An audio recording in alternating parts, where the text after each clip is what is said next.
Friends, మనం చిన్నప్పుడు చాలా మంది విలేజ్లో వెళ్తుంటాం. అమ్మమ్మ గారి ఊరు, నానమ్మ గారి ఊరు, తాతయ్య గారి ఊర్లో వెళ్తుంటాం. ఇక్కడ పాకల్లోని పెనకల్లోని చిన్న చిన్న రంధ్రాలు ఉంటుంటాయి, ఇలా చిన్న సాలిగూడులు ఉంటాయి. ఇవన్నీ చూసి మనం ఏమనుకునేవాళ్ళం అంటే ఏదో ఏదో పౌడర్, ఏదో పిండి. నేనైతే చెనపిండి అనుకునేవాడిని చిన్నప్పుడు తెలియక. కానీ ఇవి ఈ హోల్స్ పెట్టి పురుగులు లోపలికి వెళ్ళి అక్కడ నుంచి పౌడర్ రాల్పడం, ఇదంతా ఒక ప్రాసెస్ అనమాట. It's scenario of syndrome and insistence analysis and dialysis. So ఈ పౌడర్ రాలిందంతా చెనపిండి అనుకునేవాడిని నేను. సీరియస్లీ చెనపిండి ఏమో వచ్చేస్తుందని. పాత రోజుల్లోనే విలేజ్ వెళ్ళినప్పుడు ఇవన్నీ ఉంటాయి కదా, ఈ చూస్తుంటాం చెక్కలు పొళ్ళు పడుతుంటే. యాక్చువల్లీ ఈ పెనకల్లోని గట్టన్న విలేజ్లోని నేను చిన్నప్పుడు ఇదంతా చూసి చెనపిండి అనుకునేవాడిని.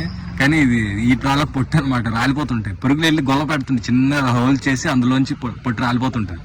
కానీ ఇదంతా చెక్కతల పొడి అనమాట. వైట్ వెదురు బొమ్మలు ఉంటాయి కదా, దాంతో పొడి.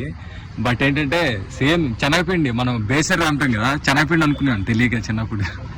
ఒకటి గట్ట చేసుకోలేదు, వెళ్ళి అల్లం. ఇంకా మన ఛానల్ సబ్స్క్రైబ్ చేయండి, సపోర్ట్ చేయండి. ఎందుకంటే మనం చాలా టాలెంటెడ్, బాగా ఉండదు.